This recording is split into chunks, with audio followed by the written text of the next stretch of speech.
If you're Chinese and want to complain about your government, this is where you come, if you're brave enough. The National Petitions Office is ringed by plainclothes police, and coming here isn't encouraged. Foreign journalists aren't welcome either. Sorry? It's all part of China's media control machine that would have you believe all is calm and stable here. Hey, what's going on? Don't be fooled. Below the surface, China is seething with discontent. This is a slum of the downtrodden, where victims of injustice come to live while petitioning the government.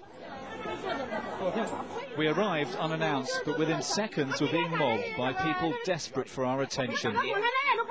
They showed us photographs and held up banners with stories of corruption, police brutality and sons killed in detention. Crowding in, determined their voices were heard. One of the women pleaded with us to film her, saying she'd been beaten by police. These are very rare pictures in China. This kind of discontent is seldom filmed.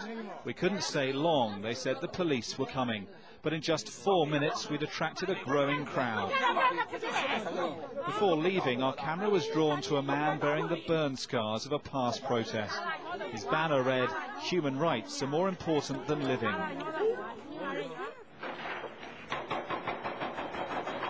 But this is what's causing the greatest anger. Homes and land being seized by the government and sold to developers to build on. These are some of the victims. They've spent all winter living in tents in temperatures well below freezing, after their own government demolished their homes to develop the land. We wanted to record their story. The police had been tipped off we were coming, and were determined to stop us filming.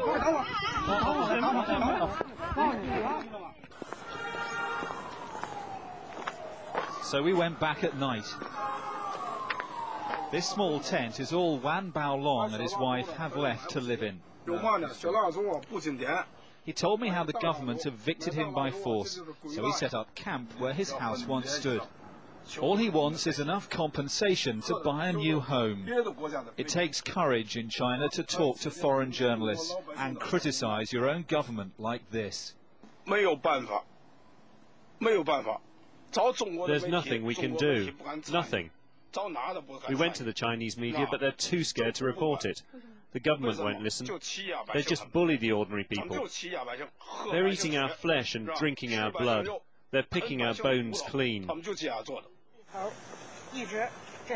Wang Shuiyi is another demolition victim. This is all that's left of the home she'd lived in since childhood.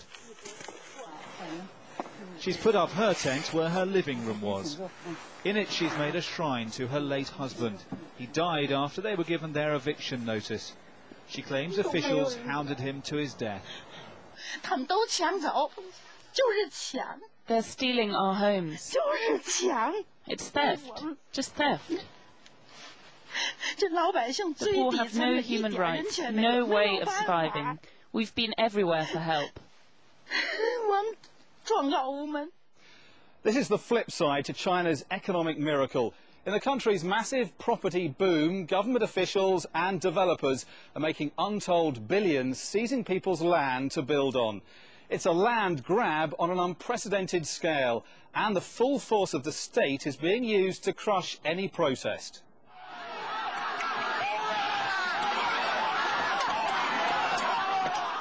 It looks like a medieval battle, but this is protest control in 21st century China. An army of hired thugs move in on villagers to seize their land. They're armed with guns and stun grenades that meet fierce resistance, as villagers fight back with farm tools in a pitched battle last year that claimed 6 lives. These kinds of clashes are hardly ever filmed, but they're happening more and more often. Apart from the violence, the pictures are striking because they're taken by the protesters themselves. More and more people are filming what's happening to them. Here, neighbours secretly record the moment police drag an old man from his home. Then his ill wife is hauled away, still in her sick bed. Minutes later, demolition teams move in to tear down their house for development.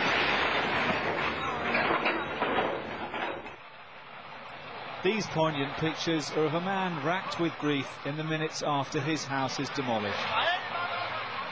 He argues with police in impotent fury before claiming what's left of his home, sitting on its rubble, consoling his grandson.